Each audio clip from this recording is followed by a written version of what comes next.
प्यारे विद्यार्थियों, मैं डॉक्टर अरमनप्रीत सिंह पंजाबी लैक्चरर सरकारी सीनियर सैकेंडरी स्कूल बीरमपुर जिला हुशियारपुर ਅੱਜ ਦੇ ਇਸ ਲੈਕਚਰ ਵਿੱਚ ਚੋਣਵੀ ਪੰਜਾਬੀ ਵਿੱਚ ਸ਼ਾਮਲ ਪੁਸਤਕ ਆਪ ਬੀਤੀਆਂ ਵਿੱਚ ਦਰਜ ਪ੍ਰੋਫੈਸਰ ਪੂਰਨ ਸਿੰਘ ਦੇ ਸਵੈ ਜੀਵਨੀ ਅੰਸ਼ ਐਬਟਾਬਾਦ ਦਾ ਪਾਠ ਲੈ ਕੇ ਹਾਜ਼ਰ ਹੋਇਆ ਹਾਂ। ਇਸ ਦਾ ਪਾਠ ਕਰਨ ਤੋਂ ਪਹਿਲਾਂ, ਇਸ ਪਾਠ ਦੇ ਚਰਚਾ ਕਰਨ ਤੋਂ ਪਹਿਲਾਂ ਆਓ ਪਿਆਰੇ ਵਿਦਿਆਰਥੀਓ ਅਸੀਂ ਪ੍ਰੋਫੈਸਰ ਪੂਰਨ ਸਿੰਘ ਦੇ ਜੀਵਨ ਬਾਰੇ ਜਾਣਕਾਰੀ ਪ੍ਰਾਪਤ ਕਰੀਏ। ਪਿਆਰੇ ਵਿਦਿਆਰਥੀਓ, ਪ੍ਰੋਫੈਸਰ ਪੂਰਨ ਸਿੰਘ ਆਧੁਨਿਕ ਰੋਮਾਂਸਵਾਦੀ ਪੰਜਾਬੀ ਕਵਿਤਾ ਦਾ ਇੱਕ ਪ੍ਰਸਿੱਧ ਕਵੀ ਹੈ। ਪ੍ਰੋਫੈਸਰ ਪੂਰਨ ਸਿੰਘ ਨੂੰ ਪੰਜਾਬੀ ਸਾਹਿਤ ਵਿੱਚ ਛੰਦ ਮੁਕਤ ਭਾਵ ਖੁੱਲ੍ਹੀ ਕਵਿਤਾ ਲਿਖਣ ਦਾ ਮੋਢੀ ਮੰਨਿਆ ਜਾਂਦਾ ਹੈ। ਉਸ ਦਾ ਜਨਮ ਪਿੰਡ ਸਲਹੱਡ, ਜ਼ਿਲ੍ਹਾ ਐਬਟਾਬਾਦ, ਪਾਕਿਸਤਾਨ ਵਿੱਚ ਪਿਤਾ ਸਰਦਾਰ ਕਰਤਾਰ ਸਿੰਘ ਜੀ ਦੇ ਘਰ 1881 ਈਸਵੀ ਵਿੱਚ ਹੋਇਆ। ਆਪ ਨੇ ਟੋਕੀਓ ਯੂਨੀਵਰਸਿਟੀ ਜਾਪਾਨ ਤੋਂ ਵਿਗਿਆਨ ਅਤੇ ਦਰਸ਼ਨ ਵਿੱਚ ਉੱਚ ਵਿੱਦਿਆ ਪ੍ਰਾਪਤ ਕੀਤੀ। ਪ੍ਰੋਫੈਸਰ ਪੂਰਨ ਸਿੰਘ ਨੇ ਪੂਰਬੀ ਅਤੇ ਪੱਛਮੀ ਸਾਹਿਤ ਦਾ ਡੂੰਘਾ ਅਧਿਐਨ ਕੀਤਾ ਅਤੇ ਪੰਜਾਬੀ ਭਾਸ਼ਾ ਤੋਂ ਇਲਾਵਾ ਅੰਗਰੇਜ਼ੀ ਵਿੱਚ ਵੀ ਕਈ ਪੁਸਤਕਾਂ ਲਿਖੀਆਂ। ਅੰਗਰੇਜ਼ੀ ਵਿੱਚ ਉਹਨਾਂ ਨੇ ਨਾਵਲ, ਕਵਿਤਾ ਅਤੇ ਜੀਵਨੀਆਂ ਲਿਖਣ ਦੇ ਨਾਲ ਨਾਲ ਅੰਗਰੇਜ਼ੀ ਤੋਂ ਪੰਜਾਬੀ ਵਿੱਚ ਵੀ ਬਹੁਤ ਸਾਰਾ ਸਾਹਿਤ ਅਨੁਵਾਦ ਕੀਤਾ। ਪੰਜਾਬੀ ਵਿੱਚ ਉਹਨਾਂ ਨੇ 3 ਕਾਵਿ ਸੰਗ੍ਰਹਿ ਲਿਖੇ ਜੋ ਕਿ ਬੜੇ ਮਕਬੂਲ ਹੋਏ। ਉਹਨਾਂ ਵਿੱਚ ਖੁੱਲ੍ਹੇ ਮੈਦਾਨ, ਖੁੱਲ੍ਹੇ ਅਸਮਾਨੀ ਰੰਗ ਪ੍ਰਮੁੱਖ ਹਨ। ਪ੍ਰੋਫੈਸਰ ਪੂਰਨ ਸਿੰਘ ਨੇ ਆਪਣੀ ਸਵੈ ਜੀਵਨੀ ਔਨ ਪਾਥਸ ਆਫ ਲਾਈਫ ਅੰਗਰੇਜ਼ੀ ਵਿੱਚ ਲਿਖੀ। ਗੁਰਬਖਸ਼ ਸਿੰਘ ਪ੍ਰੀਤਲੜੀ ਨੇ ਇਸ ਦਾ ਪੰਜਾਬੀ ਵਿੱਚ ਅਨੁਵਾਦ ਕੀਤਾ ਅਤੇ ਇਸ ਸਵੈ ਜੀਵਨੀ ਦਾ ਨਾਮ ਜ਼ਿੰਦਗੀ ਦੇ ਰਾਹਾਂ ਤੇ ਸਰਲੇਖ ਅਧੀਨ ਕੀਤਾ। 12ਵੀਂ ਜਮਾਤ ਦੇ ਚੋਣਵੀਂ ਪੰਜਾਬੀ ਵਿਸ਼ੇ ਲਈ ਨਿਰਧਾਰਤ ਪਾਠ ਪੁਸਤਕ ਆਪ ਬੀਤੀਆਂ ਵਿੱਚ ਦਰਜ ਪਾਠ ਐਬਟਾਬਾਦ ਇਸੇ ਸਵੈ ਜੀਵਨੀ ਵਿੱਚੋਂ ਲਿਆ ਗਿਆ ਹੈ। ਪਿਆਰੇ ਵਿਦਿਆਰਥੀਓ, ਸਵੈ ਜੀਵਨੀ ਇੱਕ ਵਿਅਕਤੀ ਵੱਲੋਂ ਆਪਣੇ ਜੀਵਨ ਬਾਰੇ ਆਪ ਲਿਖੀ ਜੀਵਨ ਕਹਾਣੀ ਹੁੰਦੀ ਹੈ। ਇਸ ਨੂੰ ਆਤਮ ਕਥਾ ਵੀ ਕਿਹਾ ਜਾਂਦਾ ਹੈ। ਐਬਟਾਬਾਦ ਪਾਠ ਵਿੱਚ ਵੀ ਪੂਰਨ ਸਿੰਘ ਨੇ ਆਪਣੀ ਬਾਲ ਉਮਰ ਦੇ ਜੀਵਨ ਬਾਰੇ ਵੇਰਵੇ ਪੇਸ਼ ਕੀਤੇ ਹਨ, ਜਿਨ੍ਹਾਂ 'ਚੋਂ ਉਸ ਦੀ ਡੁੱਲ ਡੁੱਲ ਪੈਂਦੀ ਸੰਵੇਦਨਸ਼ੀਲ ਕਾਵਿ ਸ਼ਖਸੀਅਤ ਦੇ ਨਿਰਮਾਣ ਵਿੱਚ ਮੁੱਢਲੇ ਸਾਲਾਂ ਵਿੱਚ ਪਏ ਪ੍ਰਭਾਵਾਂ ਦੀ ਝਲਕ ਮਿਲਦੀ ਹੈ। ਇਹਨਾਂ ਵਰ੍ਹਿਆਂ ਦਾ ਬਿਆਨ ਕਰਦਿਆਂ ਪੂਰਨ ਸਿੰਘ ਆਪਣੀ ਮਾਂ ਦੇ ਸੁਭਾਅ, ਪ੍ਰਕਿਰਤੀ ਪਿਆਰ, ਗੈਰ ਜ਼ਿੰਮੇਵਾਰ ਕੁਰਖਤ ਮਾਪਿਆਂ, ਅਧਿਆਪਕਾਂ ਬਾਰੇ ਬੜੀਆਂ ਭਾਵਪੂਰਤ ਟਿੱਪਣੀਆਂ ਕਰਦਾ ਹੈ। ਐਬਟਾਬਾਦ ਪਾਠ ਭਾਰਤ ਦੀ ਗੌਰਵਸ਼ਾਲੀ ਸੰਸਕ੍ਰਿਤੀ ਪ੍ਰਤੀ ਪ੍ਰੋਫੈਸਰ ਪੂਰਨ ਸਿੰਘ ਦੇ ਮੋਹ ਦੀ ਗਵਾਹੀ ਵੀ ਭਰਦਾ ਹੈ, ਜਿਸ ਬਾਰੇ ਅਸੀਂ ਇਸ ਲੈਕਚਰ ਵਿੱਚ ਚਰਚਾ ਕਰਾਂਗੇ। ਪਿਆਰੇ ਵਿਦਿਆਰਥੀਓ, ਅਸੀਂ ਹੁਣ ਪ੍ਰੋਫੈਸਰ ਪੂਰਨ ਸਿੰਘ ਦੇ ਲਿਖੇ ਹੋਏ ਸਵੈ ਜੀਵਨੀ ਅੰਸ਼ ਐਬਟਾਬਾਦ ਦਾ ਕਰਨ ਜਾ ਰਹੇ ਹਾਂ। ਪ੍ਰੋਫੈਸਰ ਪੂਰਨ ਸਿੰਘ ਦਾ ਜਨਮ। ਪਿਆਰੇ ਵਿਦਿਆਰਥੀਓ, ਸਵੈ ਜੀਵਨੀ ਅੰਸ਼ ਐਬਟਾਬਾਦ ਵਿੱਚ ਸਭ ਤੋਂ ਪਹਿਲਾਂ ਪ੍ਰੋਫੈਸਰ ਪੂਰਨ ਸਿੰਘ ਆਪਣੇ ਜਨਮ ਬਾਰੇ ਸਾਡੇ ਨਾਲ ਵਿਚਾਰ ਸਾਂਝੇ ਕਰਦਾ ਹੈ। ਉਸ ਅਨੁਸਾਰ ਐਬਟਾਬਾਦ ਸਵੈ ਜੀਵਨੀ ਅੰਸ਼ ਵਿੱਚ ਪ੍ਰੋਫੈਸਰ ਪੂਰਨ ਸਿੰਘ ਦੱਸਦਾ ਹੈ ਕਿ ਉਸ ਦਾ ਜਨਮ ਪਾਕਿਸਤਾਨ ਦੇ ਸਰਹੱਦੀ ਜ਼ਿਲ੍ਹਾ ਹਜ਼ਾਰਾ ਵਿੱਚ ਐਬਟਾਬਾਦ ਨੇੜੇ ਸਲਹੱਡ ਪਿੰਡ ਦੇ ਕੱਚੇ ਘਰ ਵਿੱਚ ਹੋਇਆ। ਉਸ ਨੇ ਆਪਣਾ ਬਚਪਨ ਪਠਾਣਾਂ ਦੇ ਇਸ ਪਿੰਡ ਵਿੱਚ ਗੁਜ਼ਾਰਿਆ ਅਤੇ ਆਜ਼ਾਦੀ ਦੇ ਆਪ ਮੁਹਾਰੇ ਜਜ਼ਬੇ ਵਿੱਚ ਪੂਰਨ ਸਿੰਘ ਵੱਡਾ ਹੁੰਦਾ ਗਿਆ। ਇੱਕ ਘਟਨਾ ਪੂਰਨ ਸਿੰਘ ਦੱਸਦਾ ਹੈ, ਜਦੋਂ ਉਸਦੇ ਬਚਪਨ ਦੇ ਵਿੱਚ ਉਸਦੇ ਪੈਰ ਦੇ ਉੱਪਰ ਨਲ ਡਿੱਗ ਪੈਂਦਾ ਹੈ। ਬਾਲ ਪੂਰਨ ਸਿੰਘ ਨੂੰ ਉਸਦੀ ਮਾਂ ਬਹੁਤ ਪਿਆਰ ਕਰਦੀ ਸੀ। ਨਿੱਕੇ ਹੁੰਦੇ ਪੂਰਨ ਸਿੰਘ ਨੂੰ ਉਹ ਝਾਲਾਂ ਦੇ ਹੇਠਾਂ ਬਿਠਾ ਦਿੰਦੀ ਅਤੇ ਉਸਦੀ ਕੰਡ ਭਾਵ ਪਿੱਠ ਉੱਤੇ ਠੰਡਾ ਪਾਣੀ ਪਾਉਂਦੀ ਸੀ। ਇੱਕ ਵਾਰੀ ਗਿੱਲੀ ਮਿੱਟੀ ਵਿੱਚ ਗੱਡਿਆ ਨਲ ਉਸਦੇ ਪੈਰ ਉੱਤੇ ਡਿੱਗ ਪਿਆ। ਜ਼ਿਆਦਾ ਲਹੂ ਵਗਣ ਕਰਕੇ ਇੱਕ ਪੱਕਾ ਦਾਗ ਭਾਵ ਜ਼ਖਮ ਦਾ ਨਿਸ਼ਾਨ ਉਸਦੇ ਪੈਰਾਂ ਉੱਤੇ ਪੈ ਗਿਆ। ਇਸ ਸੰਬੰਧੀ ਪ੍ਰੋਫੈਸਰ ਪੂਰਨ ਸਿੰਘ ਨੇ ਬੜੀ ਭਾਵਪੂਰਤ ਟਿੱਪਣੀ ਕੀਤੀ ਹੈ। ਉਹ ਲਿਖਦਾ ਹੈ, ਕੁਝ ਵੀ ਅਸੀਂ ਕਰੀਏ, ਆਪਣੇ ਹਰ ਕੰਮ ਦਾ ਦਾਗ ਜਾਂ ਚੰਗਿਆੜਾ ਸਾਰੀ ਉਮਰ ਸਾਡੇ ਨਾਲ ਰਹਿੰਦਾ ਹੈ। ਮੈਂ ਹੈਰਾਨ ਹਾਂ, ਛੋਟੇ ਛੋਟੇ ਅਮਲਾਂ ਦੀ ਸਾਡੀ ਆਜ਼ਾਦੀ ਕਿੱਡੀ ਸਰਬ ਸਮਰੱਥ ਹੈ ਕਿ ਓੜਕ ਅਸੀਂ ਆਪਣੀ ਖਿਡਾਉਣੀ ਆਜ਼ਾਦੀ ਦੇ ਗੁਲਾਮ ਬਣ ਜਾਂਦੇ ਹਾਂ। ਸਾਡੀ ਭਾਵਨਾ ਦੇ ਅਤ ਲਿਸ਼ਕ ਦੇ ਚੰਗਿਆੜੇ ਕਾਲੇ ਡੱਬ ਬਣ ਜਾਂਦੇ ਹਨ। ਇਸੇ ਸਵੈ ਜੀਵਨੀ ਵਿੱਚ ਪ੍ਰੋਫੈਸਰ ਪੂਰਨ ਸਿੰਘ ਆਪਣੇ ਖਬਤੀ ਸੁਭਾਅ ਬਾਰੇ ਵੀ ਸਾਨੂੰ ਦੱਸਦਾ ਹੈ। ਪੂਰਨ ਸਿੰਘ ਦੱਸਦਾ ਹੈ ਕਿ 5-6 ਸਾਲ ਦੇ ਬਚਪਨ ਵਿੱਚ ਉਹ ਬਹੁਤ ਖਬਤੀ ਭਾਵ ਜ਼ਿੱਦੀ ਸੁਭਾਅ ਦਾ ਮਾਲਕ ਸੀ। ਉਸ ਨੂੰ ਵੱਡੇ ਹੋਏ ਉਸ ਦੇ ਦੋਸਤ ਨੀਮ ਪਾਗਲ ਆਖਦੇ ਸਨ। ਉਹ ਪੂਰਨ ਸਿੰਘ ਨੂੰ ਜਾਂਗਲੀ, ਅੱਖੜ, ਅਤ ਭਾਵਕ, ਅਤ ਜੋਸ਼ੀਲਾ ਅਤੇ ਅਤ ਉਤਸ਼ਾਹੀ ਵੀ ਸਮਝਦੇ ਸਨ। ਇੱਕ ਵਾਰ ਖਬਤੀ ਪੂਰਨ ਸਿੰਘ ਨੇ ਚਿੱਟਾ ਕੈਂਹੇ ਦਾ ਕੌਲ ਭੰਨਣ ਦੀ ਬਹੁਤ ਜਿੱਦ ਕੀਤੀ ਤਾਂ ਉਸ ਦੀ ਮਾਂ ਨੇ ਉਸ ਨੂੰ ਕੌਲ ਭੰਨਣ ਦੀ ਆਗਿਆ ਦੇ ਦਿੱਤੀ। ਉਸ ਨੇ ਕੌਲ ਪੱਥਰ 'ਤੇ ਮਾਰ ਕੇ ਟੋਟੇ ਟੋਟੇ ਕਰ ਦਿੱਤਾ। ਬਾਲ ਪੂਰਨ ਸਿੰਘ ਇਹ ਦੇਖ ਕੇ ਰੋਣ ਲੱਗ ਪਿਆ ਕਿ ਕੌਲ ਟੋਟੇ ਟੋਟੇ ਕਿਉਂ ਹੋ ਗਿਆ। ਇਸੇ ਤਰ੍ਹਾਂ ਇਸ ਸਵੈ ਜੀਵਨੀ ਵਿੱਚ ਉਹ ਇੱਕ ਲਾਲ ਜੱਤ ਵਾਲੀ ਬੱਕਰੀ ਦੀ ਯਾਦ ਨੂੰ ਵੀ ਸਾਡੇ ਨਾਲ ਸਾਂਝਾ ਕਰਦਾ ਹੈ, ਜਿਸ ਨੂੰ ਬੜਾ ਉਹ ਪਿਆਰ ਕਰਦਾ ਸੀ। ਲਾਲ ਜੱਤ ਵਾਲੀ ਬੱਕਰੀ ਦੀ ਯਾਦ ਵੀ ਪ੍ਰੋਫੈਸਰ ਪੂਰਨ ਸਿੰਘ ਨੂੰ ਨਹੀਂ ਭੁੱਲਦੀ। ਇਸ ਬੱਕਰੀ ਪਿੱਛੇ ਉਹ ਰੀਝ ਨਾਲ ਛੰਨਾ ਲੈ ਕੇ ਦੌੜਦਾ ਸੀ ਅਤੇ ਉਹ ਉਸ ਨੂੰ ਦੁੱਧ ਦਿੰਦੀ ਸੀ। ਇੱਕ ਵਾਰ ਉਸ ਦੇ ਜਵਾਨ ਮਾਮੇ ਨੇ ਉਸ ਨੂੰ ਤਮਾਸ਼ਾ ਦਿਖਾਉਣ ਦਾ ਲਾਲਚ ਦੇ ਕੇ ਬੱਕਰੀ ਦੇ ਲੇਲੇ ਨੂੰ ਮਾਰ ਕੇ ਖਾ ਲਿਆ। ਜਦੋਂ ਦਿਨ ਭਰ ਪਹਾੜ ਉੱਤੇ ਚਰਨ ਮਗਰੋਂ ਵਿਚਾਰੀ ਬੱਕਰੀ ਘਰ ਆਈ ਤਾਂ ਆਪਣਾ ਲੇਲਾ ਘਰ ਨਾ ਦੇਖ ਕੇ ਸਦਮੇ ਵਿੱਚ ਉਹ ਵਾਪਸ ਚਲੀ ਗਈ। ਫਿਰ ਬਾਲ ਪੂਰਨ ਸਿੰਘ ਬੱਕਰੀ ਅਤੇ ਲੇਲੇ ਦੋਹਾਂ ਲਈ ਰੋਂਦਾ ਰਿਹਾ। ਇਸੇ ਤਰ੍ਹਾਂ ਪ੍ਰੋਫੈਸਰ ਪੂਰਨ ਸਿੰਘ ਇੱਕ ਬੜੀ ਪਿਆਰੀ ਅਤੇ ਰੌਚਕ ਘਟਨਾ ਸਾਡੇ ਨਾਲ ਸਾਂਝੀ ਕਰਦਾ ਹੈ। ਉਹ ਹੈ ਸੋਨੇ ਦੀ ਮੋਹਰ ਦੇ ਨਾਲ ਵਾਲਾਂ ਦੇ ਕੱਟੇ ਜਾਣ ਦੀ ਘਟਨਾ।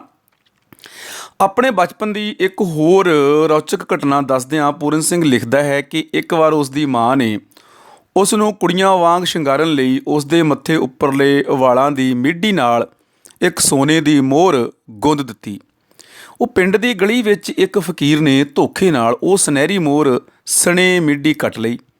ਘਰ ਵਾਪਸ ਆਉਣ ਉੱਤੇ ਜਦੋਂ ਮਾਂ ਨੇ ਮੋਹਰ ਅਤੇ ਕੱਟੇ ਹੋਏ ਵਾਲਾਂ ਬਾਰੇ ਪੁੱਛਿਆ ਤਾਂ ਪੂਰਨ ਸਿੰਘ ਨੇ ਕਿਹਾ, ਬਾਵਾ।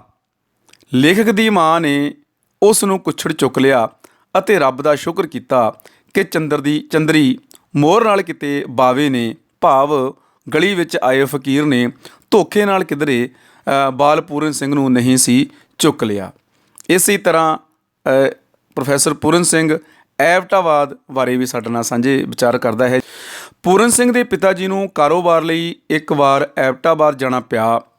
ਐਬਟਾਬਾਦ ਸਮੁੰਦਰ ਤਲ ਤੋਂ 3000 ਫੁੱਟ ਦੀ ਉਚਾਈ ਉੱਤੇ ਸੁੰਦਰ ਪਹਾੜੀਆਂ ਵਿੱਚ ਵਸਿਆ ਅਤ ਪਿਆਰਾ ਕੁਦਰਤੀ ਸੁੰਦਰਤਾ ਵਾਲਾ ਇੱਕ ਸਥਾਨ ਹੈ। ਪਿਆਰੇ ਵਿਦਿਆਰਥੀਓ, ਇੱਕ ਅੰਗਰੇਜ਼ ਅਫਸਰ ਦੇ ਨਾਂ ਉੱਤੇ ਇਸ ਨੂੰ ਹੈਬਤਾਬਾਦ ਆਖਣਾ ਲੇਖਕ ਨੂੰ ਇੱਕ ਸਰਾਪ ਲੱਗਦਾ ਸੀ। ਉਸ ਨੂੰ ਇਸ ਦਾ ਦੁੱਖ ਹੁੰਦਾ ਸੀ। ਪ੍ਰੋਫੈਸਰ ਪੂਰਨ ਸਿੰਘ ਦੱਸਦਾ ਹੈ ਕਿ ਐਬਟਾਬਾਦ ਉਹਦੇ ਵਾਸਤੇ ਇੱਕ ਪ੍ਰਕਿਰਤਕ ਪੰਘੂੜੇ ਤੋਂ ਘੱਟ ਨਹੀਂ ਸੀ। ਇਸ ਕਰਕੇ ਪੂਰਨ ਸਿੰਘ ਵਾਸਤੇ ਐਬਟਾਬਾਦ ਇੱਕ ਨਵਾਂ ਪ੍ਰਾਕਿਰਤਕ ਪੰਘੂੜਾ ਸੀ ਜੋ ਆਪਣੇ ਆਲੇ ਦੁਆਲੇ ਵਗਦੀਆਂ ਨਦੀਆਂ ਦੀਆਂ ਚਾਂਦੀ ਲੜੀਆਂ ਉੱਤੇ ਝੁੱਲ ਰਿਹਾ ਸੀ। ਇਸ ਦੇ ਮਕਵੇ ਠੰਡੇ ਪਾਣੀ, ਸੜਕਾਂ ਉੱਤੇ ਝੂਲਦੇ ਲੰਮੇ ਸਫੈਦੇ, ਨਿੱਕੀਆਂ ਚੀਲਾਂ ਨਾਲ ਕੱਜੀ ਮੰਦਰ ਵਰਗੀ ਸੋਹਣੀ ਪਹਾੜੀ ਅਤੇ ਪੌਣਾ ਚੀਲਾਂ ਦੀ ਸੁਗੰਧੀ ਅਤੇ ਉਹਨਾਂ ਦੀਆਂ ਸੁੱਕੀਆਂ ਸੂਈਆਂ ਨੂੰ ਪਹਾੜੀ ਦੇ ਹਰ ਪਾਸੇ ਬਖੇਰਦੀਆਂ ਸਨ। ਇੱਥੇ ਵਗਦੀਆਂ ਨਦੀਆਂ ਦੇ ਕੰਢੇ ਆਪਣੇ ਹੱਥੀਂ ਰੇਤ ਪੁੱਟ ਕੇ ਬਣਾਏ ਕੁੰਡਾਂ ਵਿੱਚ ਪੂਰਨ ਸਿੰਘ ਸਵੇਰ ਦਾ ਇਸ਼ਨਾਨ ਆਪਣੇ ਪਿਤਾ ਜੀ ਨਾਲ ਕਰਿਆ ਕਰਦਾ ਸੀ। ਪੂਰਨ ਸਿੰਘ ਪ੍ਰਕਿਰਤੀ ਪ੍ਰੇਮੀ ਸੀ। ਉਸ ਨੂੰ ਆਪਣਾ ਪੱਥਰ ਕੰਧਾ ਸਕੂਲ ਵੀ ਯਾਦ ਹੈ, ਜਿਸ ਦੇ ਬੂਹੇ ਬਾਰੀਆਂ ਫੁੱਲਾਂ ਅਤੇ ਗੁਲਾਬੀ ਵੇਲਾਂ ਨਾਲ ਲੱਦੇ ਹੋਏ ਸਨ। ਕਮੇਟੀ ਬਾਗ 'ਚੋਂ ਆਉਂਦੀ ਪੂਦਨੇ ਅਤੇ ਵਰਬੀਨੇ ਦੀ ਖੁਸ਼ਬੂ ਉਸ ਨੂੰ ਨਹੀਂ ਭੁੱਲਦੀ। ਪਿਆਰੇ ਵਿਦਿਆਰਥੀਓ, ਵਰਬੀਨਾ ਇੱਕ ਪਹਾੜੀ ਇਲਾਕੇ ਵਿੱਚ ਮਿਲਣ ਵਾਲਾ ਖੁਸ਼ਬੂ ਦੇਣ ਵਾਲਾ ਫੁੱਲ ਹੈ। ਉਹ ਪੌਦਾ ਹੈ ਜਿਸ ਨੂੰ ਫੁੱਲ ਲੱਗਦੇ ਹਨ। ਇਹਨੂੰ ਲੋਕ ਘਰਾਂ ਦੇ ਵਿੱਚ ਵੀ ਲਿਆ ਕੇ ਰੱਖਦੇ ਆ ਔਰ ਇਸ ਤੋਂ ਇਹ ਦਵਾਈ ਵੀ ਤਿਆਰ ਕੀਤੀ ਜਾਂਦੀ ਸੀ। ਉਹ ਕਮੇਟੀ ਬਾਗ ਦੇ ਵਿੱਚ ਬੈਂਚਾਂ ਉੱਪਰ ਬੈਠਣ ਦੀ ਬਜਾਏ ਮਖਮਲ ਵਰਗੇ ਉਸ ਨੂੰ ਲੱਗਦੇ ਫਰਸ਼ ਬੜੇ ਪਿਆਰੇ ਲੱਗਦੇ ਸਨ ਅਤੇ ਉਹ ਉਹਨਾਂ ਉੱਤੇ ਲਿਟ ਕੇ ਲਿਬੜਨਾ ਜ਼ਿਆਦਾ ਪਸੰਦ ਕਰਦਾ ਸੀ। ਪੂਰਨ ਸਿੰਘ ਨੂੰ ਰੁੱਤ ਦਾ ਆਲੂ ਬੁਖਾਰਾ, ਅੰਗੂਰ, ਰਸੀਲੀਆਂ ਨਾਖਾਂ ਅਤੇ ਪਹਾੜ ਦੀਆਂ ਪੱਥਰਨਾਖਾਂ ਵੀ ਬਹੁਤ ਪਸੰਦ ਸਨ। ਬੇਦ ਮਜਨੂਆਂ ਦੇ ਝੁੰਡ ਵਿੱਚ ਕਮੇਟੀ ਬਾਗ ਦਾ ਬਣਿਆ ਡਿੱਗੀ ਤਲਾਅ, ਜਿਸ ਵਿੱਚ ਇੱਕ ਚਿੱਟੀ ਬੀੜੀ ਤੈਰਦੀ ਰਹਿੰਦੀ, ਲੇਖਕ ਨੂੰ ਪਰੀਆਂ ਦੇ ਆਰਾਮ ਕਰਨ ਦੀ ਪਿਆਰੀ ਜਿਹੀ ਥਾਂ ਲੱਗਦੀ ਸੀ। ਕਮੇਟੀ ਬਾਗ ਦੇ ਮਾਲੀ ਦਾ ਮੁੰਡਾ ਪ੍ਰੇਮਾ ਪੂਰਨ ਸਿੰਘ ਦਾ ਜਮਾਤੀ ਸੀ। ਪ੍ਰੇਮੇ ਦਾ ਪਿਤਾ ਪੂਰਨ ਸਿੰਘ ਨੂੰ ਡਿੱਗੀ ਦੇ ਨੇੜੇ ਜਾਣੋਂ ਰੋਕਦਾ, ਕਿਉਂਕਿ ਵੱਡਾ ਸਾਹਿਬ ਉੱਥੇ ਅਕਸਰ ਆਇਆ ਜਾਇਆ ਕਰਦਾ ਸੀ। ਇੱਕ ਦਿਨ ਲੇਖਕ ਵੱਡੇ ਲਾਟ ਅਤੇ ਉਸਦੀ ਮੇਮ ਸਾਹਿਬ ਨੂੰ ਡਿੱਗੀ ਵੱਲ ਜਾਂਦਿਆਂ ਦੇਖ ਉਹਨਾਂ ਦੇ ਮਗਰ ਤੁਰ ਪਿਆ। ਮੇਮ ਸਾਹਿਬ ਨੇ ਮੁਸਕਰਾ ਕੇ ਪਿੱਛੇ ਵੇਖਦਿਆਂ ਪੂਰਨ ਸਿੰਘ ਨੂੰ ਇਸ਼ਾਰਾ ਕਰਕੇ ਆਪਣੇ ਕੋਲ ਬੁਲਾ ਲਿਆ। ਫਿਰ ਕੀ ਸੀ, ਫਿਰ ਮੇਮ ਸਾਹਿਬ ਨੇ ਉਸ ਨੂੰ ਆਪਣੀ ਬੇੜੀ ਵਿੱਚ ਬਿਠਾ ਲਿਆ। ਇਸ ਤਰ੍ਹਾਂ ਪੂਰਨ ਸਿੰਘ ਆਪਣੀ ਪਾਣੀ ਉੱਤੇ ਤੈਰਨ ਦੀ ਇੱਛਾ ਪੂਰੀ ਹੋਣ 'ਤੇ ਬਹੁਤ ਹੀ ਖੁਸ਼ ਹੋਇਆ। ਪਿਆਰੇ ਵਿਦਿਆਰਥੀਓ, ਅੱਗੇ ਸਵੈ ਜੀਵਨੀ ਅੰਸ਼ ਦੇ ਵਿੱਚ ਇੱਕ ਅਧਿਆਪਕ ਦੀ ਗੱਲ ਕਰਦਾ ਹੈ, ਪ੍ਰੋਫੈਸਰ ਪੂਰਨ ਸਿੰਘ, ਜਿਸ ਦਾ ਨਾਂ ਮਾਸਟਰ ਬੇਲੀ ਰਾਮ ਹੈ ਅਤੇ ਜਿਸ ਦੀ ਯਾਦ ਉਸ ਨੂੰ ਨਹੀਂ ਭੁੱਲਦੀ। ਉਹਦੇ ਬਾਰੇ ਉਹ ਲਿਖਦਾ ਹੈ ਕਿ ਜਦੋਂ ਉਹ ਬਾਲ ਜਮਾਤਾਂ ਵਿੱਚ ਪੜ੍ਹਦਾ ਸੀ ਤਾਂ ਬੇਲੀ ਰਾਮ ਨਾਂ ਦਾ ਇੱਕ ਹੱਟਾ ਕੱਟਾ ਮਾਸਟਰ ਉੱਪਰਲੀਆਂ ਜਮਾਤਾਂ ਨੂੰ ਪੜ੍ਹਾਉਂਦਾ ਸੀ। ਉਹ ਨਿਆਣੇ ਨੂੰ ਹਊਆ ਭਾਵ ਇੱਕ ਡਰਾਉਣਾ ਲੱਗਦਾ ਸੀ। ਪੂਰਨ ਸਿੰਘ ਦਾ ਵਿਚਾਰ ਹੈ ਕਿ ਭੱਦੇ ਅਤੇ ਕੋਝੇ ਸਰੀਰ ਵਾਲਿਆਂ ਨੂੰ ਛੋਟੇ ਬੱਚਿਆਂ ਦੀ ਸਿਖਲਾਈ ਦੇ ਕੰਮ ਉੱਤੇ ਕਦੇ ਵੀ ਨਹੀਂ ਲਾਉਣਾ ਚਾਹੀਦਾ। ਪੂਰਨ ਸਿੰਘ ਅਨੁਸਾਰ ਅਧਿਆਪਕਾਂ ਵਿੱਚ ਸੋਹਜ ਦੀ ਸੋਝੀ ਜ਼ਰੂਰ ਹੋਣੀ ਚਾਹੀਦੀ ਹੈ। ਬੇਲੀ ਰਾਮ ਦਾ ਇੱਕ ਟੈਣਾ ਜਿਹਾ ਮੁੰਡਾ ਪੂਰਨ ਸਿੰਘ ਦਾ ਦੋਸਤ ਸੀ। ਟੈਣੇ ਦੀ ਮਾਂ ਮਰਨ ਕਰਕੇ ਬੇਲੀ ਰਾਮ ਨੇ ਇੱਕ ਕੁੜੀ ਜਿਹੀ ਨਾਲ ਦੂਜਾ ਵਿਆਹ ਕਰਵਾ ਲਿਆ ਸੀ, ਜੋ ਟੈਣੇ ਉੱਤੇ ਬਹੁਤ ਜ਼ੁਲਮ ਕਰਦੀ ਸੀ। ਟੈਣਾ ਜਦੋਂ ਪੂਰਨ ਸਿੰਘ ਤੋਂ ਪੈਸੇ ਮੰਗਦਾ ਤਾਂ ਉਹ ਆਪਣੀ ਮਾਂ ਕੋਲੋਂ ਲਿਆ ਕੇ ਉਸ ਨੂੰ ਦੇ ਦਿੰਦਾ। ਮਗਰੋਂ ਲੇਖਕ ਨੇ ਮਹਿਸੂਸ ਕੀਤਾ ਕਿ ਉਹ ਮਾਪੇ ਕਿੰਨੇ ਬੇਰਹਿਮ ਹੁੰਦੇ ਹਨ, ਜੋ ਛੋਟੇ ਬੱਚਿਆਂ ਵੱਲੋਂ ਅਣਗਹਿਲੀ ਕਰਕੇ ਆਪਣੀਆਂ ਵਾਸ਼ਨਾਵਾਂ ਪਿੱਛੇ ਭਟਕਦੇ ਫਿਰਦੇ ਹਨ। ਗੰਧਾਰ ਦੇਸ਼ ਬਾਰੇ ਵੀ ਪ੍ਰੋਫੈਸਰ ਪੂਰਨ ਸਿੰਘ ਲਿਖਦਾ ਹੈ ਕਿ ਗੰਧਾਰ ਦੇਸ਼ ਨਾਲ ਉਸ ਨੂੰ ਡਾਢਾ ਪਿਆਰ ਸੀ। ਉਸ ਨੂੰ ਇੰਝ ਜਾਪਦਾ ਸੀ ਕਿ ਜਿਵੇਂ ਗੰਧਾਰਾ ਦੇਸ਼ ਵਿੱਚ ਸਭ ਥਾਈਂ ਉਸ ਦਾ ਘਰ ਸੀ। ਉਸ ਨੂੰ ਆਪਣਾ ਆਪਾ ਇੱਕ ਪੰਛੀ ਵਾਂਗ ਲੱਗਦਾ, ਜੋ ਆਪਣੀ ਮਰਜ਼ੀ ਨਾਲ ਉੱਚੀਆਂ ਪਹਾੜੀਆਂ ਅਤੇ ਵਾਦੀਆਂ ਉੱਤੇ ਉਡਾਰੀ ਮਾਰ ਸਕਦਾ ਹੈ। ਗੰਧਾਰਾ ਦੇ ਪਿੰਡ ਉਸ ਦੀ ਯਾਦ ਵਿੱਚ ਅਜੇ ਵੀ ਵਸੇ ਹੋਏ ਹਨ। ਪੋਠੋਹਾਰ ਪ੍ਰਤੀ ਪ੍ਰੋਫੈਸਰ ਪੂਰਨ ਸਿੰਘ ਲਿਖਦਾ ਹੈ ਕਿ ਉਸ ਦਾ ਬਹੁਤ ਸਾਰਾ ਮੋਹ ਹੈ। ਇਸ ਬਾਰੇ ਲਿਖਦਾ ਹੈ ਕਿ ਪੋਠੋਹਾਰ ਉਸ ਦੇ ਮਾਤਾ ਪਿਤਾ ਦੀ ਜਨਮ ਭੂਮੀ ਸੀ। ਉੱਥੇ ਉਹਨਾਂ ਦੇ ਅਜਿਹੇ ਸਾਕ ਸੰਬੰਧੀ ਸਨ ਜਿਹੜੇ ਉਹਨਾਂ ਦਾ ਘਰ ਜਾਣ ਉੱਤੇ ਮੋਹ ਭਰਿਆ ਨਿੱਘਾ ਸਵਾਗਤ ਕਰਦੇ ਸਨ। ਉਹਨਾਂ ਦੇ ਹੱਥ ਜੋੜ ਵਿਦਾ ਕਰਨ, ਗਲ ਲੱਗਣੀਆਂ, ਹੱਥ ਘੁੱਟਣੀਆਂ, ਹੰਝੂਆਂ ਅਤੇ ਮੁਸਕਾਨਾਂ 'ਚੋਂ ਲੇਖਕ ਨੂੰ ਆਪਣੀ ਜ਼ਿੰਦਗੀ ਰੌਚਕ ਬਣਦੀ ਪ੍ਰਤੀਤ ਹੁੰਦੀ ਸੀ। ਪੋਠੋਹਾਰ ਪ੍ਰਤੀ ਆਪਣੇ ਮੋਹ ਦਾ ਪ੍ਰਗਟਾਵਾ ਪੂਰਨ ਸਿੰਘ ਇੰਝ ਕਰਦਾ ਹੈ। ਅੱਜ ਤੱਕ ਵੀ ਮਾਰਗਲਾ ਦਰਾ, ਪਾਵਨ ਨਾਲ ਸੋਮਾ, ਪੰਜਾ ਸਾਹਿਬ, ਵਲੀ ਕੰਧਾਰੀ ਦੀ ਵੀਰਾਨ ਸੁੱਕੀ ਪਹਾੜੀ, ਮਾਰਗਲੇ ਦਰੇ ਰਾਹੀਂ ਕਲਕੱਤਿਓਂ ਪਿਸ਼ੌਰ ਜਾਂਦੀ ਜਰਨੈਲੀ ਸੜਕ ਮੇਰੇ ਅੰਦਰ ਕੋਈ ਪ੍ਰੇਰਕ ਝੁੰਚਣੀ ਛੇੜਦੇ ਹਨ। ਇਹਨਾਂ ਦੀ ਇੱਕ ਝਾਤ ਵੀ ਮੈਨੂੰ ਜਵਾਨੀ ਦਾ ਅਹਿਸਾਸ ਦਿੰਦੀ ਹੈ। ਟੈਕਸਲਾ ਯੂਨੀਵਰਸਿਟੀ ਬਾਰੇ ਵੀ ਪ੍ਰੋਫੈਸਰ ਪੂਰਨ ਸਿੰਘ ਆਪਣੇ ਵਿਚਾਰ ਪੇਸ਼ ਕਰਦਾ ਹੈ। ਉਹ ਦੱਸਦਾ ਹੈ ਕਿ ਐਬਟਾਬਾਦ ਵਿਸ਼ਵ ਪ੍ਰਸਿੱਧ ਮਹਾਨ ਟੈਕਸਲਾ ਯੂਨੀਵਰਸਿਟੀ ਦਾ ਸਥਾਨ ਹੈ। ਇੱਥੋਂ ਕਈ ਵਾਰ ਲੰਘਦਿਆਂ ਉਹ ਆਪਣੇ ਆਪ ਨੂੰ ਕੋਈ ਰਮਤੀ ਰੂਹ ਖਿਆਲ ਕਰਦਾ ਹੈ, ਜੋ ਉਸ ਤਖਤਬਾਈ ਵੱਲੋਂ ਆਈ ਹੋਵੇ, ਜਿੱਥੇ 1000 ਯੂਨਾਨੀ ਗੰਧਾਰਾਂ ਚਟਾਨਾਂ ਦੇ ਨੀਲੇ ਪੱਥਰ ਵਿੱਚ ਨਮੋ ਬੁੱਧ ਦੀ ਧੁਨੀ ਉਚਾਰਦੇ ਬੁੱਧ ਦਾ ਪਵਿੱਤਰ ਚਿਹਰਾ ਘੜਦੇ ਸਨ, ਜਿੱਥੇ ਪੂਰਬ ਅਤੇ ਪੱਛਮ ਦੋਵੇਂ ਮਨੁੱਖਤਾ ਦੀ ਸਾਂਝ ਵਿੱਚ ਇੱਕਮਿੱਕ ਹੋ ਜਾਂਦੇ ਹਨ। ਲੇਖਕ ਦਾ ਵਿਸ਼ਵਾਸ ਸੀ ਕਿ ਇਹ ਉਹ ਥਾਂ ਸੀ ਜਿੱਥੇ ਗੁਰੂ ਨਾਨਕ ਸਾਹਿਬ ਜੀ ਅਤੇ ਬੁੱਧ ਦੀ ਮਹਾਨਤਾ ਮਨੁੱਖਤਾ ਨਾਲ ਰਲ ਮਿਲੇਗੀ ਅਤੇ ਇੱਥੇ ਸਵਰਗ ਜੁੜੇਗਾ। ਉਸ ਅਨੁਸਾਰ ਟੈਕਸਲਾ ਵਿਸ਼ਵ ਦਾ ਨਵੀਨ ਸੱਭਿਆਚਾਰ ਹੋਵੇਗਾ, ਜਿਸ ਦਾ ਸੁਪਨਾ ਪੰਜਾਬ ਦੇ ਗੁਰੂ ਸਾਹਿਬਾਨ ਨੇ ਲਿਆ। ਇਸ ਪਾਠ ਦੇ ਅੰਤ ਵਿੱਚ ਪੂਰਨ ਸਿੰਘ ਅਟਕ ਦਰਿਆ ਬਾਰੇ ਵੀ ਗੱਲ ਕਰਦਾ ਹੈ। ਇੱਕ ਬੜੀ ਪਿਆਰੀ ਯਾਦ ਤੁਹਾਡੇ ਨਾਲ ਸਾਂਝੀ ਕਰਦਾ ਹੈ। ਪੂਰਨ ਸਿੰਘ ਦੱਸਦਾ ਹੈ ਕਿ ਉਸ ਦੀ ਮਾਂ ਅਟਕ ਦਰਿਆ ਨੂੰ ਸੱਚੀ ਮੁੱਚੀ ਇੱਕ ਜੋੜਾ ਸਮਝਦੀ ਹੈ। ਉਸ ਦੀ ਮਾਂ ਦੱਸਦੀ ਹੈ ਕਿ ਇੱਕ ਵਾਰ ਜਦੋਂ ਉਹ ਕੁੜੀ ਮਾਂ ਹੁੰਦੀ ਸੀ, ਅਟਕ ਦਰਿਆ ਕਿਨਾਰੇ ਇਸ਼ਨਾਨ ਕਰਨ ਮਗਰੋਂ ਉਸ ਨੇ ਪੱਥਰ ਉੱਪਰ ਬੈਠੀ ਨੇ ਬਾਲ ਪੂਰਨ ਸਿੰਘ ਨੂੰ ਜਦੋਂ ਚੁੱਭੀ ਲਾਉਣੀ ਚਾਹੀ ਤਾਂ ਉਹ ਉਸ ਦੇ ਹੱਥੋਂ ਛੁੱਟ ਗਿਆ। ਪਰ ਉਸ ਵੇਲੇ ਅਚਾਨਕ ਇੱਕ ਚੜ੍ਹਦੀ ਛੱਲ ਨੇ ਪੂਰਨ ਸਿੰਘ ਨੂੰ ਚੁੱਕ ਕੇ ਉਸ ਦੀ ਮਾਂ ਦੀਆਂ ਬਾਹਾਂ ਵਿੱਚ ਧਰ ਦਿੱਤਾ ਸੀ। ਉਹ ਸਮਝਦੀ ਸੀ ਕਿ ਸਿੰਧ ਇੱਕ ਦੇਵੀ ਹੈ, ਜਿਸ ਨੇ ਉਸ ਦਾ ਪੁੱਤਰ ਮੋੜ ਕੇ ਉਸ ਨੂੰ ਦੇ ਦਿੱਤਾ। ਲੇਖਕ ਨੂੰ ਵੀ ਉਦੋਂ ਸਿੰਧ ਦਰਿਆ ਦੇਵੀ ਹੀ ਪ੍ਰਤੀਤ ਹੋਇਆ ਜਦੋਂ ਉਸ ਨੂੰ ਮਹਾਰਾਜਾ ਰਣਜੀਤ ਸਿੰਘ ਦੇ ਸਿੰਧ ਦਰਿਆ ਪਾਰ ਕਰਨ ਦੀ ਘਟਨਾ ਯਾਦ ਆਈ। ਉਸ ਨੂੰ ਯਾਦ ਆਇਆ ਕਿ ਜਦੋਂ ਚੜ੍ਹੇ ਹੋਏ ਅਟਕ ਦਰਿਆ ਨੂੰ ਪਾਰ ਕਰਨ ਲਈ ਕਿਸੇ ਵੀ ਸਿਪਾਹੀ ਦਾ ਹੌਸਲਾ ਨਾ ਪਿਆ ਤਾਂ ਮਹਾਰਾਜੇ ਨੇ ਦਰਿਆ ਵਿੱਚ ਆਪ ਆਪਣਾ ਘੋੜਾ ਠੇਲ ਕੇ ਕਿਹਾ, ਅਟਕ ਉਹਨਾਂ ਨੂੰ ਹੀ ਅਟਕਾਉਂਦਾ ਹੈ ਜਿਨ੍ਹਾਂ ਦੇ ਆਪਣੇ ਦਿਲ ਵਿੱਚ ਅਟਕਾਂ ਭਾਵ ਰੁਕਾਵਟਾਂ ਹੁੰਦੀਆਂ ਹਨ। ਕ੍ਰਿਸ਼ਮਾ ਪਿਆਰੇ ਵਿਦਿਆਰਥੀਓ ਇਹ ਹੋਇਆ ਕਿ ਸਾਰੀ ਫੌਜ ਸਹੀ ਸਲਾਮਤ ਦਰਿਆ ਪਾਰ ਕਰ ਗਈ ਅਤੇ ਮਹਾਰਾਜੇ ਦਾ ਘੋੜਾ ਬਿਲਕੁਲ ਉਸੇ ਤਰ੍ਹਾਂ ਅਟਕ ਦਰਿਆ ਦੇ ਵਿੱਚ ਖੜਾ ਰਿਹਾ। ਸੋ ਪਿਆਰੇ ਵਿਦਿਆਰਥੀਓ, ਇਹ ਸਵੈ ਜੀਵਨੀ ਅੰਸ਼ ਐਬਟਾਬਾਦ ਦਾ ਸੰਖੇਪ ਅਤੇ ਰੌਚਕ ਸਾਰ ਅਸੀਂ ਤੁਹਾਡੇ ਨਾਲ ਸਾਂਝਾ ਕੀਤਾ ਹੈ। ਪਿਆਰੇ ਵਿਦਿਆਰਥੀਓ, ਹੁਣ ਤੁਸੀਂ ਇਸ ਲੈਕਚਰ ਦੇ ਵਿੱਚ ਪ੍ਰੋਫੈਸਰ ਪੂਰਨ ਸਿੰਘ ਦੀ ਲਿਖੇ ਹੋਏ ਸਵੈ ਜੀਵਨੀ ਅੰਸ਼ ਐਬਟਾਬਾਦ ਦਾ ਬਹੁਤ ਹੀ ਪਿਆਰਾ, ਨਿਆਰਾ ਅਤੇ ਘਟਨਾਵਾਂ ਭਰਪੂਰ ਸਵੈ ਜੀਵਨੀ ਅੰਸ਼ ਸੁਣਿਆ ਹੈ। ਆਓ ਪਿਆਰੇ ਵਿਦਿਆਰਥੀਓ, ਇਸ ਸਵੈ ਜੀਵਨੀ ਅੰਸ਼ ਦੇ ਆਧਾਰ ਉੱਤੇ ਅਸੀਂ ਬੋਰਡ ਪ੍ਰੀਖਿਆ ਦੇ ਵਿੱਚ ਜੋ ਸਾਨੂੰ ਪ੍ਰਸ਼ਨ ਪੁੱਛੇ ਜਾਣੇ ਹਨ ਉਹਨਾਂ ਦੇ ਅਭਿਆਸ ਪ੍ਰਸ਼ਨਾਂ ਦੇ ਉੱਤਰ ਕਰੀਏ।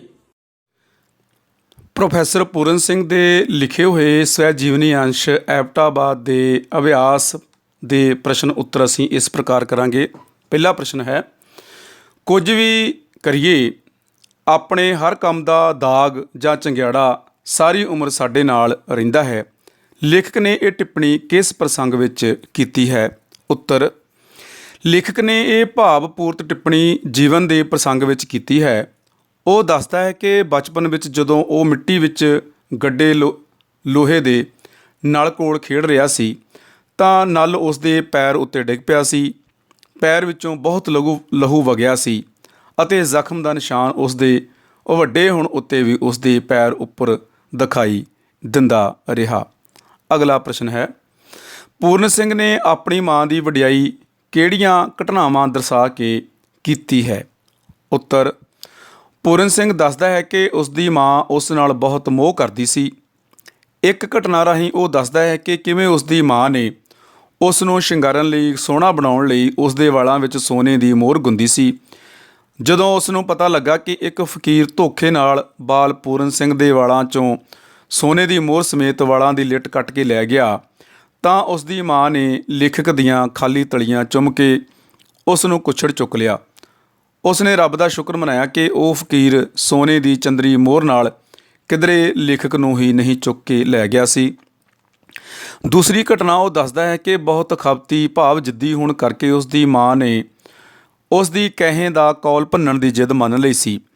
ਤੀਸਰੀ ਘਟਨਾ ਉਹ ਦੱਸਦਾ ਹੈ ਕਿ ਇੱਕ ਵਾਰ ਜਦੋਂ ਉਸ ਦੇ ਨਿੱਕੇ ਹੁੰਦਿਆਂ ਉਸ ਦੀ ਮਾਂ ਸਿੰਧ ਦਰਿਆ ਵਿੱਚ ਨਹਾ ਰਹੀ ਸੀ ਤਾਂ ਪੂਰਨ ਸਿੰਘ ਅਚਾਨਕ ਉਸ ਦੇ ਹੱਥੋਂ ਛੁੱਟ ਗਿਆ ਸੀ, ਪਰ ਸਿੰਧ ਦਰਿਆ ਦੀ ਇੱਕ ਛੱਲ ਨੇ ਉਸ ਨੂੰ ਉਸ ਦੀ ਮਾਂ ਦੇ ਹੱਥਾਂ ਵਿੱਚ ਦੁਬਾਰਾ ਫੜਾ ਦਿੱਤਾ ਸੀ। ਉਦੋਂ ਤੋਂ ਪੂਰਨ ਸਿੰਘ ਦੀ ਮਾਂ ਸਿੰਧ ਦਰਿਆ, ਅਟਕ ਦਰਿਆ ਨੂੰ ਇੱਕ ਜਿਊੜਾ ਸਮਝਣ ਲੱਗ ਪਈ ਸੀ।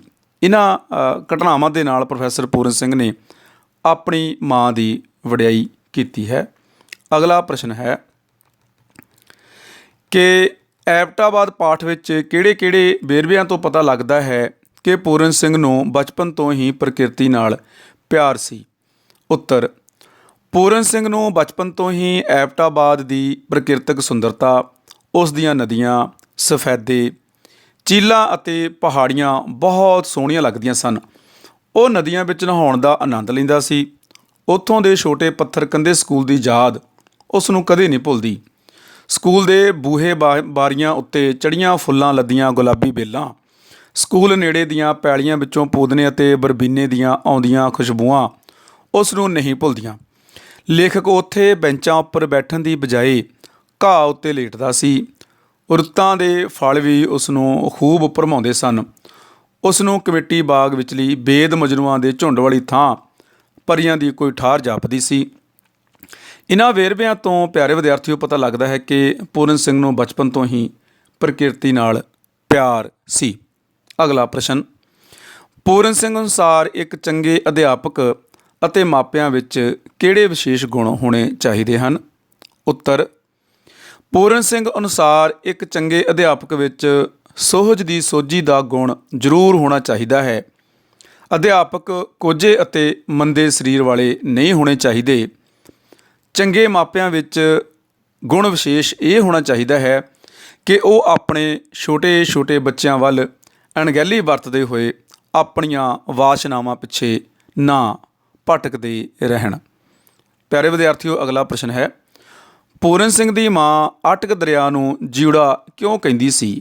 ਇਹ ਜਿਹੜੇ ਪ੍ਰਸ਼ਨ ਪਿਆਰੇ ਵਿਦਿਆਰਥੀਓ ਅਸੀਂ ਤੁਹਾਡੇ ਨਾਲ ਸਾਂਝੇ ਕਰ ਰਹੇ ਹਾਂ, ਇਹ ਬੋਰਡ ਪ੍ਰੀਖਿਆਵਾਂ ਵਿੱਚ ਆਉਣ ਵਾਲੇ ਬੜੇ ਯਕੀਨੀ ਪ੍ਰਸ਼ਨ ਹਨ, ਪ੍ਰੀਖਿਆ ਦੀ ਦ੍ਰਿਸ਼ਟੀ ਤੋਂ ਬੜੇ ਮਹੱਤਵਪੂਰਨ ਹਨ। ਸੋ ਇਹਨਾਂ ਨੂੰ ਤੁਸੀਂ ਧਿਆਨ ਨਾਲ ਸੁਣਨਾ ਹੈ। ਉੱਤਰ, ਪੂਰਨ ਸਿੰਘ ਦੀ ਮਾਂ ਅਟਕ ਦਰਿਆ ਨੂੰ ਇੱਕ ਜਿਉੜਾ ਇਸ ਕਰਕੇ ਕਹਿੰਦੀ ਸੀ ਕਿਉਂਕਿ ਜਦੋਂ ਇੱਕ ਵਾਰ ਉਹ ਨਿੱਕੇ ਜਿਹੇ ਲੇਖਕ ਨੂੰ ਇੱਕ ਪੱਥਰ ਉੱਤੇ ਬਿਠਾ ਕੇ ਦਰਿਆ ਦੀਆਂ ਲਹਿਰਾਂ ਬੁੱਕਾਂ ਨਾਲ ਉਸ ਉੱਤੇ ਪਾ ਕੇ ਉਸ ਨੂੰ ਨਹਾ ਰਹੀ ਸੀ ਅਤੇ ਪੂਰਨ ਸਿੰਘ ਅਚਾਨਕ ਉਸ ਦੇ ਹੱਥੋਂ ਛੁੱਟ ਗਿਆ ਸੀ, ਤਾਂ ਅਟਕ ਨੇ ਉਸ ਦੀ ਮਾਂ ਦੇ ਬੇਨਤੀ ਕਰਨ ਤੋਂ ਪਹਿਲਾਂ ਹੀ ਬਾਲ ਪੂਰਨ ਸਿੰਘ ਨੂੰ ਉਸ ਦੀਆਂ ਬਾਹਾਂ ਵਿੱਚ ਧਰ ਦਿੱਤਾ ਸੀ। ਉਦੋਂ ਤੋਂ ਹੀ ਉਹ ਅਟਕ ਦਰਿਆ ਨੂੰ ਇੱਕ ਜਿਉੜਾ ਭਾਵ ਜੀਵਨ ਦੇਣ ਵਾਲਾ ਸਮਝਣ ਲੱਗ ਪਈ ਸੀ।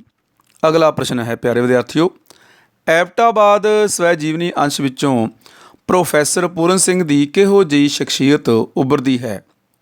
ਉੱਤਰ ਹੈ, ਐਬਟਾਬਾਦ ਸਵੈ ਜੀਵਨੀ ਅੰਸ਼ ਪ੍ਰੋਫੈਸਰ ਪੂਰਨ ਸਿੰਘ ਦੀ ਸਵੈ ਜੀਵਨੀ ਜ਼ਿੰਦਗੀ ਦੇ ਰਾਹਾਂ ਉੱਤੇ ਵਿੱਚੋਂ ਲਿਆ ਗਿਆ ਹੈ। ਇਸ ਵਿੱਚੋਂ ਪ੍ਰੋਫੈਸਰ ਪੂਰਨ ਸਿੰਘ ਦੀ ਡੁੱਲ ਡੁੱਲ ਪੈਂਦੀ ਸੰਵੇਦਨਸ਼ੀਲ ਕਵੀ ਸ਼ਖਸੀਅਤ ਦੇ ਨਿਰਮਾਣ ਵਿੱਚ ਬਾਲ ਉਮਰੇ ਪਏ ਪ੍ਰਭਾਵਾਂ ਦੀ ਸਾਨੂੰ ਝਲਕ ਮਿਲਦੀ ਹੈ। ਪੂਰਨ ਸਿੰਘ ਪ੍ਰਕਿਰਤੀ ਪ੍ਰੇਮੀ ਸੀ। ਉਹ ਆਪਣੀ ਮਾਂ ਨੂੰ ਬਹੁਤ ਪਿਆਰ ਕਰਦਾ ਸੀ। ਉਹ ਗੈਰ ਜ਼ਿੰਮੇਵਾਰ, ਕੁਰਖਤ ਅਤੇ ਭੈੜੇ ਮਾਪਿਆਂ ਅਤੇ ਅਧਿਆਪਕਾਂ ਨੂੰ ਚੰਗਾ ਨਹੀਂ ਸਮਝਦਾ ਸੀ। ਬਚਪਨ ਵਿੱਚ ਉਹ ਇੱਕ ਹਰਮਨ ਪਿਆਰਾ ਬੱਚਾ, ਇੱਕ ਹੱਦ ਦਰਜੇ ਦਾ ਖਪਤੀ ਬੱਚਾ, ਕੋਮਲ ਦਿਲ ਅਤੇ ਭਾਵੁਕ, ਰੋਮਾਂਟਿਕ ਰੁਚੀ ਵਾਲਾ, ਦੇਸ਼ ਪਿਆਰ ਦੀ ਭਾਵਨਾ ਰੱਖਣ ਵਾਲਾ, ਮਨੁੱਖੀ ਹਮਦਰਦੀ ਨਾਲ ਭਰਪੂਰ ਸੀ ਅਤੇ ਵੱਡਾ ਹੋ ਕੇ ਉਹ ਵਿਸ਼ਵ ਮਨੁੱਖੀ ਭਾਈਚਾਰਕ ਏਕਤਾ ਦਾ ਚਾਹਵਾਨ, ਅਨੁਭਵੀ ਵਿਅਕਤੀ ਅਤੇ ਇੱਕ ਨਿਵੇਕਲਾ ਗਦਕਾਰ ਅਤੇ ਸ਼ੈਲੀਕਾਰ ਬਣਦਾ ਹੈ। ਅਭਿਆਸ ਵਸਤੂਨਿਸ਼ਟ ਅਤੇ ਬਹੁ ਵਿਕਲਪੀ ਪ੍ਰਸ਼ਨ ਉੱਤਰ। ਪਹਿਲਾ ਪ੍ਰਸ਼ਨ, ਐਬਟਾਬਾਦ ਸਵੈ ਜੀਵਨੀ ਅੰਸ਼ ਕਿਸ ਦੀ ਰਚਨਾ ਹੈ? ਉੱਤਰ, ਪ੍ਰੋਫੈਸਰ ਪੂਰਨ ਸਿੰਘ। ਪ੍ਰਸ਼ਨ ਨੰਬਰ 2, ਪ੍ਰੋਫੈਸਰ ਪੂਰਨ ਸਿੰਘ ਦੀ ਸਵੈ ਜੀਵਨੀ ਦਾ ਨਾਂ ਦੱਸੋ? ਉੱਤਰ, ਜ਼ਿੰਦਗੀ ਦੇ ਰਾਹਾਂ ਉੱਤੇ। ਪ੍ਰਸ਼ਨ ਨੰਬਰ 3, ਪ੍ਰੋਫੈਸਰ ਪੂਰਨ ਸਿੰਘ ਦਾ ਜਨਮ ਕਿਹੋ ਜਿਹੇ ਘਰ ਵਿੱਚ ਹੋਇਆ? ਇਸ ਦੀ ਚੋਣ ਕਰਨੀ ਹੈ। ਊੜਾ ਪੱਕੇ ਘਰ, ਐੜਾ ਮਹੱਲ ਵਿੱਚ, ਈੜੀ ਕੱਚੇ ਘਰ, ਸੱਸਾ ਢੱਠੇ ਹੋਏ ਘਰ ਵਿੱਚ। ਉੱਤਰ, ਈੜੀ ਕੱਚੇ ਘਰ ਵਿੱਚ। ਅਗਲਾ ਪ੍ਰਸ਼ਨ, ਬਾਲ ਪੂਰਨ ਸਿੰਘ ਕੀ ਭੰਨਣ ਦੀ ਜ਼ਿੱਦ ਕਰਦਾ ਸੀ? ਚੋਣ ਕਰਨੀ ਹੈ ਆਪਾਂ। ਊੜਾ ਕੌਲੀ, ਐੜਾ ਪਿੱਤਲ ਦਾ ਗਲਾਸ, ਈੜੀ ਖਿਡੌਣਾ, ਸੱਸਾ ਕਹੇ ਦਾ ਕੌਲ। ਉੱਤਰ, ਸੱਸਾ ਕਹੇ ਦਾ ਕੌਲ। ਅਗਲਾ ਪ੍ਰਸ਼ਨ ਹੈ, ਲਾਲ ਜੱਤ ਵਾਲੀ ਬੱਕਰੀ ਨੂੰ ਪੂਰਨ ਸਿੰਘ ਕਦੇ ਭੁੱਲ ਨਾ ਸਕਿਆ। ਸਹੀ ਹੈ ਜਾਂ ਗਲਤ ਉੱਤਰ ਦੇਣਾ ਹੈ ਅਸੀਂ। ਉੱਤਰ ਹੈ ਸਹੀ।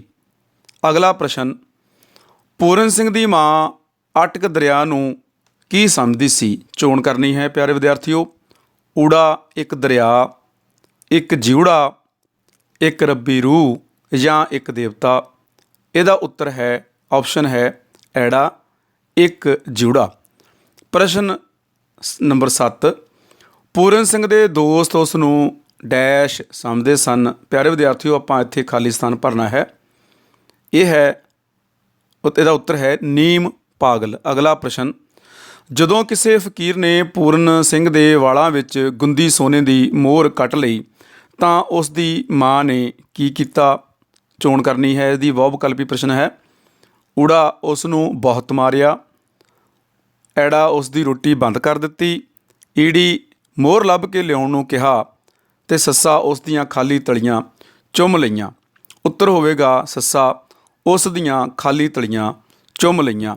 ਅਗਲਾ ਪ੍ਰਸ਼ਨ ਹੈ, ਜਿੰਨਾ ਚਿਰ ਮਹਾਰਾਜਾ ਰਣਜੀਤ ਸਿੰਘ ਦਾ ਘੋੜਾ ਅਟਕ ਦਰਿਆ ਵਿੱਚ ਖੜ੍ਹਾ ਰਿਹਾ ਸਾਰੀ ਫੌਜ ਡੈਸ਼ ਆਪਾਂ ਇਹਦੇ ਵਿੱਚ ਵੀ ਇੱਥੋਂ ਚੋਣ ਕਰਨੀ ਹੈ। ਊੜਾ ਪਾਣੀ ਵਿੱਚ ਖੜੀ ਰਹੀ, ਐੜਾ ਪਾਣੀ ਵਿੱਚ ਡੁੱਬ ਗਈ, ਈੜੀ ਸਹੀ ਸਲਾਮਤ ਪਾਰ ਹੋ ਗਈ, ਸੱਸਾ ਤਿੰਨਾਂ ਵਿੱਚੋਂ ਕੋਈ ਵੀ ਨਹੀਂ। ਇਹਦਾ ਸਹੀ ਉੱਤਰ ਹੈ ਈੜੀ ਸਹੀ ਸਲਾਮਤ ਪਾਰ ਹੋ ਗਈ। ਲਾਸਟ ਪ੍ਰਸ਼ਨ ਹੈ, ਪੰਜਾਬੀ ਸਿਪਾਹੀ ਐਬਟਾਬਾਦ ਨੂੰ ਕੀ ਕਹਿੰਦੇ ਸਨ? ਉੱਤਰ ਹੈ ਹੈਬਟਾਬਾਦ। ਪਿਆਰੇ ਵਿਦਿਆਰਥੀਓ, ਅੱਜ ਅਸੀਂ ਇਸ ਲੈਕਚਰ ਦੇ ਵਿੱਚ 12ਵੀਂ ਸ਼੍ਰੇਣੀ ਵਾਸਤੇ ਚੋਣਵੀਂ ਪੰਜਾਬੀ ਵਿਸ਼ੇ ਵਿੱਚ ਸ਼ਾਮਲ ਪੁਸਤਕ ਆਪ ਬੀਤੀਆਂ ਵਿੱਚ ਪ੍ਰੋਫੈਸਰ ਪੂਰਨ ਸਿੰਘ ਦੇ ਲਿਖੇ ਹੋਏ ਇਸ ਐਬਟਾਬਾਦ ਦਾ ਪਾਠ ਵੀ ਕੀਤਾ ਹੈ। ਪ੍ਰੋਫੈਸਰ ਪੂਰਨ ਸਿੰਘ ਦੇ ਜੀਵਨ ਬਾਰੇ ਜਾਣਕਾਰੀ ਵੀ ਪ੍ਰਾਪਤ ਕੀਤੀ ਹੈ। ਉਸ ਤੋਂ ਬਾਅਦ ਅਸੀਂ ਅਭਿਆਸ ਦੇ ਪ੍ਰਸ਼ਨਾਂ ਦੇ ਉੱਤਰ ਅਤੇ ਛੋਟੇ ਉੱਤਰਾਂ ਵਾਲੇ ਬਹੁ ਵਿਕਲਪੀ ਪ੍ਰਸ਼ਨਾਂ ਦੇ ਉੱਤਰ ਵੀ ਤੁਹਾਡੇ ਨਾਲ ਸਾਂਝੇ ਕੀਤੇ ਹਨ। ਪਿਆਰੇ ਵਿਦਿਆਰਥੀਓ, ਤੁਸੀਂ ਇਸ ਸਾਰੀ ਹੀ ਪਾਠ ਸਮੱਗਰੀ ਨੂੰ ਆਪਣੀਆਂ ਕਾਪੀਆਂ ਤੇ ਨੋਟ ਕਰਨਾ ਹੈ ਤਾਂ ਜੋ ਤੁਹਾਡੀ ਆਨਲਾਈਨ ਕਰਾਈ ਜਾ ਰਹੀ ਇਸ ਪੜ੍ਹਾਈ ਦਾ ਤੁਹਾਨੂੰ ਬਹੁਤ ਸਾਰਾ ਫਾਇਦਾ ਮਿਲ ਸਕੇ, ਤੁਹਾਨੂੰ ਉਹਦਾ ਮੁੱਲ ਮਿਲ ਸਕੇ। ਮੈਨੂੰ ਆਸ ਹੈ ਕਿ ਤੁਹਾਨੂੰ ਮੇਰਾ ਇਹ ਯਤਨ ਜ਼ਰੂਰ ਪਸੰਦ ਆਇਆ ਹੋਵੇਗਾ। ਤੁਸੀਂ ਇਸ ਪਾਠ ਨੂੰ ਪੂਰਾ ਆਨੰਦ ਮਾਣਿਆ ਹੋਵੇਗਾ ਇਸ ਦਾ, ਤੇ ਇਸ ਤੋਂ ਤੁਸੀਂ ਭਰਪੂਰ ਜਾਣਕਾਰੀ ਪ੍ਰਾਪਤ ਕੀਤੀ ਹੋਵੇਗੀ। ਆਉਣ ਵਾਲੇ ਸਮੇਂ 'ਚ ਹੋਰ ਵੀ ਲੈਕਚਰ ਲੈ ਕੇ ਤੁਹਾਡੇ ਵਾਸਤੇ ਹਾਜ਼ਰ ਹੋਵਾਂਗੇ। ਤਦ ਤੱਕ ਲਈ ਆਉਣ ਵਾਲੇ ਸਮੇਂ ਤੱਕ ਮੈਨੂੰ ਦਿਓ ਆਗਿਆ। ਸਾਰਿਆਂ ਨੂੰ ਪਿਆਰ ਭਰੀ ਸਤਿ ਸ਼੍ਰੀ ਅਕਾਲ।